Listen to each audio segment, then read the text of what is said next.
جو انہوں نے ڈرائیو کیا ہے آلو پروڈکشن، آلو یعنی زیتون کی جو پوری کوشش کی انہوں نے، کئی 2-3 سال سے لگے ہوئے تھے. میں آپ کو اس لیے خراج تحسین پیش کرتا ہوں کہ یہ جو آلوز، یہ جو زیتون کی پروڈکشن ہے، یہ صرف خیبر پختونخوا میں ہی اس کا امپیکٹ نہیں جائے گا، اس کا سارے پاکستان میں امپیکٹ جائے گا. تو پہلے تو میں آپ سب کے سامنے جو پاکستان کے مین چیلنجز ہیں وہ رکھوں. سب سے بڑا پاکستان کا چیلنج فوڈ سیکیورٹی. ہم ایک وقت تھا کہ گندم ایکسپورٹ کرتے تھے. یہ پچھلے 2 سال میں پہلے ہم نے کوئی 30 لاکھ ٹن امپورٹ کی، اس سال 40 لاکھ ٹن گندم ہم نے امپورٹ کی. اور اسی طرح چینی کا بھی ہمیں اس بار امپورٹ کرنی پڑی. پہلے سے ہی ہم ایڈیبل آئلز، جو گھی، پام آئل، ہم وہ امپورٹ کرتے ہیں. تو جو آگے پاکستان کی بڑھتی ہوئی آبادی ہے، سب سے بڑا چیلنج فوڈ سیکیورٹی ہے کہ ہم نے کیسے اپنی آبادی کو نیوٹریشن دینی ہے، کھانا، ان کی غذا کیسے، ان کی پروٹین، یہ کیسے ہم نے ایک گورنمنٹ کی سب سے بڑی ذمہ داری ہوتی ہے اپنی قوم کو فوڈ سیکیور کرے. اس کے لیے کھانے پینے کی اتنی ہم چیزیں دیں کہ لوگوں کی زندگیاں ہم بہتر کر سکیں. دوسرا، ہمارے پاس مسئلہ ہے فورن ایکسچینج کا، فورن ایکسچینج ریزروز.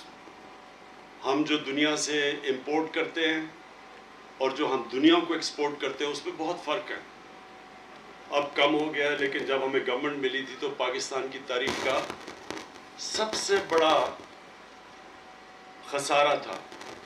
ہم $60 ارب کی تقریباً امپورٹس کرتے تھے اور صرف $20 ارب کی ایکسپورٹ کرتے تھے. تو ابھی ہماری ایکسپورٹس بڑھی ہیں، ہم نے امپورٹس اپنی کم کی ہیں، لیکن یہ بھی آگے بہت بڑا ہمارے لیے چیلنج ہے. ہمارا تیسرا چیلنج کلائمیٹ چینج.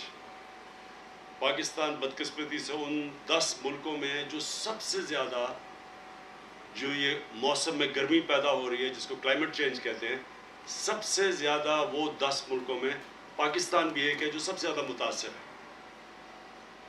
اور پھر اس کے علاوہ ہماری ایک بڑھتی ہوئی آبادی ہے اور ہمارے دنیا میں دوسرا نوجوان آبادی ہے، یعنی سیکنڈ ینگسٹ پاپولیشن ہے پاکستان کی. تو ان کو ہم نے نوکریاں دینی ہیں، روزگار دینا ہے، یہ بھی بہت بڑا چیلنج ہے.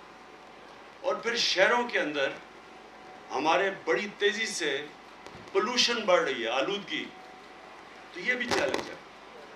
تو یہ جو ہم اپنے 10 ارب درخت، 10 بلین ٹری سونامی، اس کا کیا، سب سے پہلے اس کا مقصد یہ ہے کہ جو آنے والی آگے ہماری نسلوں کو خطرہ کلائمیٹ چینج سے ہے، اس سے یہ جو ہم 10 ارب درخت لگانے کا ہمارا چیلنج ہے، اس سے ہم اپنی آنے والی نسلوں کی حفاظت کر رہے ہیں.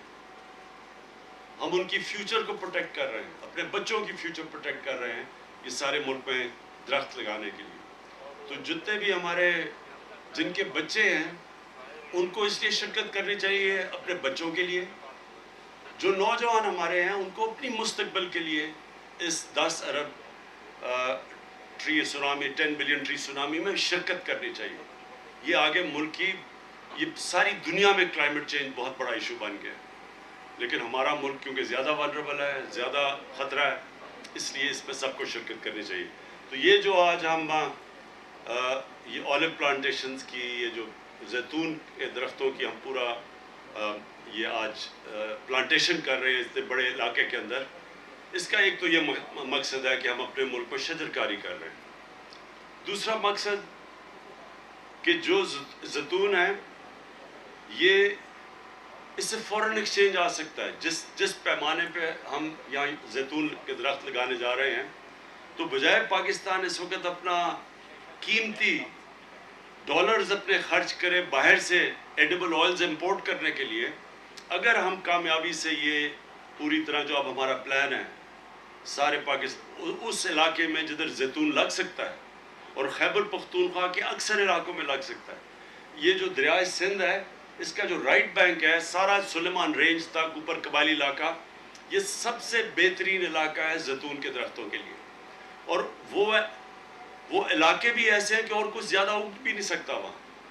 وہ جو سارا سلیمان کے جو پہاڑ ہیں وزیرستان کے اندر جو میں خود دیکھے ہوئے ادھر اور زیادہ چیزیں اگ نہیں سکتی. تو زیتون کے لیے وہ سب سے بہترین علاقے ہیں. تو یہ سارا بلوچستان تک نیچے بیلٹ جو ہے یہ سارے علاقے کے اندر جدھر اور کوئی چیز اگ نہیں سکتی وہاں زیتون کے لیے وہ بہترین علاقے ہیں. تو یہ جو ہمارا یہ جب ہم یہ جو کر رہے ہیں آج ہم نے شروع کیا ہے اور یہ سارے پختونخوا کے اندر اور ابھی پنجاب کے کئی علاقوں میں اور بلوچستان میں بھی یہ جو کر رہے ہیں اس سے پہلے تو ان علاقوں میں جدھر کچھ اگ نہیں سکتا ادھر وہ درخت اگے گا جو اگلے 100 سال تک یعنی اس کی بڑی لمبی عمر ہوتی ہے زیتون کے درخت کی. تو یہ ہمیشہ کے لیے ہمارے آنے والی نسلوں کے لیے یہ ایک ایسی چیز بن جائے گی کیونکہ اس کا زیتون تو دنیا میں ہم ایکسپورٹ بھی کر سکتے ہیں. اس کے بڑے فائدے بھی ہیں. یہ بہترین کوکنگ آئل ہے. اس کے قرآن شریف میں اس کا ذکر ہے زیتون کا. تو اس کے وہ فائدے ہیں جو کہ ابھی تک ہمارا اللہ نے ہمیں اتنی نعمتیں دی اس ملک میں اتنی 12 موسم دیے لیکن ہم نے فائدہ نہیں ان کا اٹھایا. تو یہ اس کا اگلا سٹیپ ہے. پھر روزگار یہ جو شاہ فرمان نے بات کی ان علاقے میں ہم نوجوانوں کو ان کے ساتھ مل کے روزگار دے سکتے ہیں. ہم یہ جو اس کی پروسیس کے اندر بڑے نوجوانوں کو نوکریاں مل سکتی ہیں. یہ جو علاقے ہیں زیتون کے انہی نوجوانوں کو ہم ان کے ساتھ بزنس بھی ماڈل کر سکتے ہیں. ان کو نگہبان بنا سکتے ہیں جس طرح کہ بلین ٹری سونامی میں ان علاقوں سے ہم لوگوں کو لیتے ہیں وہ پہلے اسی علاقے کے ہوتے ہیں پہاڑی علاقے کے پھر وہ اپنے درخت بھی بچاتے ہیں ان کو پیسے بھی ملتے ہیں نرسریز بھی اگاتے ہیں. تو اس سے ایک پورا ایک روزگار کا سسٹم بن جائے گا نوجوانوں کے لیے. اور جو ہمارے لیے بڑا امپورٹنٹ ہے کہ ہمارا ڈالر بچیں گے ہم اس کو ایکسپورٹ کریں گے. ہم بجائے ایڈیبل آئل امپورٹ کرنے کے ہم بلکہ ایکسپورٹ کر سکتے ہیں. ہم تو جو ہم نے یہ پوٹینشیل دیکھا پاکستان کا اسپین میں بہت زیادہ وہ زیتون کا تیل ایکسپورٹ کرتے ہیں. تو ہمارا تو اسپین سے بھی زیادہ پوٹینشیل ہے. ہم تو دنیا کے ٹاپ ایکسپورٹر بن سکتے ہیں زیتون کا. اور انشاءاللہ جو ہم ساتھ ساتھ جو ہمارا بڑا مسئلہ بنا ہوا ہے آلودگی کا شہروں کے اندر وہ تو جو ہماری 10 بلین ٹری سونامی اور جو شہروں کے اندر اربن پلانٹیشن ہے جس کے اندر ایک نئی ٹیکنیک نکلی ہے میاواکی. یہ جاپان سے ٹیکنیک آئی ہے کہ وہ ایک ایسا انہوں نے ٹیکنیک نکالا ہے کہ وہ جو جنگل 30 سال میں اگتا ہے وہ 10 سال میں اگ جاتا ہے. اور وہ میں نے لاہور میں 50 جگہ پہ یہ ہم نے پلانٹ کروائے ہیں. یہ جو میاواکی فارسٹ ہے یہ میں چاہتا ہوں آپ قاسم اپنے فارسٹ ڈپارٹمنٹ کے ساتھ مل کے اربن پلانٹیشن میں پشاور میں کریں خاص طور پہ کیونکہ پشاور میں بہت آلودگی پھیل گئی ہے. پولوشن جو میں لیولز پڑھ رہا تھا پولوشن کے پشاور میں وہ بہت اوپر چلے گئے ہیں. تو آپ کو یہ میاواکی فارسٹ کی ٹیکنیکس جدھر جدھر آپ کو علاقے ملتے ہیں تھوڑے سے علاقے میں یہ ایک تو اگتا زیادہ تیز ہے اور ایک آکسیجن زیادہ دیتا ہے. عام جنگل سے زیادہ آکسیجن دیتا ہے. یہ بڑی سائنٹیفکلی جاپان کے اندر انہوں نے یہ ڈیولپ کی ہوئی ہے ٹیکنیک. تو شہروں کے اندر بھی اپنے لوگوں وہ بھی اپنے فیوچر میں اپنے بچوں کی اپنے نسلوں کی اپنے جنریشنز کی ان کی صحت کے لیے ہمیں بڑا ضروری ہے کہ شہروں کے اندر بھی ہم یہ اربن فارسٹری کریں. میں پھر سے اینڈ میں آپ کو شاہ فرمان خراج تحسین پیش کرتا ہوں کیونکہ آپ نے ڈرائیو کیا یہ ساری آلیو ٹری پلانٹیشن. یہ جو ڈرائیو ہے یہ آپ کی طرف سے تھی.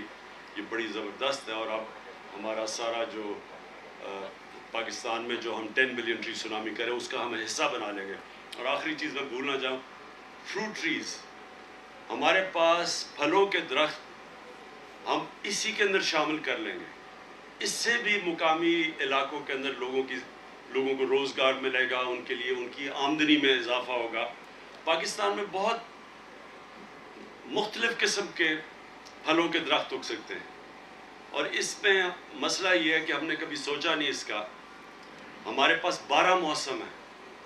بڑے کم دنیا میں ملکوں کے پاس 12 موسم ہوتے ہیں. ہم اوپر سے جو سب سے اونچے پہاڑ سے ہم جب سمندر تک جاتے ہیں تو مختلف کلائمیٹک زونز ہیں, اور ان کے اندر مختلف ہم وہ درخت اگا سکتے ہیں جس طرح اولیو ویلیو ایڈڈ اس کو کہتے ہیں. اس درخت سے بہت فائدہ ہو سکتا ہے بنسبت اسی علاقے کے اندر اگر آپ مثلا گندم اگا دیں اور ادھر ہی آپ یہ اولیو اگا دیں, یا ایک ایووکاڈو درخت ہے, اس کا اتنا زیادہ جتنا اس سے فائدہ ہوتا ہے. یعنی وہ جو ایووکاڈو کے درخت اگر اتنی علاقے میں لگا دیں تو اس کی لاکھوں روپے زیادہ کی آمدنی ہے 6 مہینے کی, سال کی جب اگتا ہے. تو اسی طرح اب ہم پوری طرح سارے پاکستان میں زوننگ کریں گے, ڈائریکٹ کریں گے کہ کس علاقے میں کون سا ایسا آپ پھل لگا سکتے ہیں جس پہ آمدنی میں لوگوں کی بہت زیادہ اضافہ ہو سکتا ہے. وہ انشاءاللہ ہم سائنٹیفکلی سارے پاکستان کو میپ کر کے زوننگ کر کے اور ایڈوائز کریں گے کہ کون سا پودا کس علاقے میں سب سے بہترین ہوتا ہے. بہت بہت شکریہ.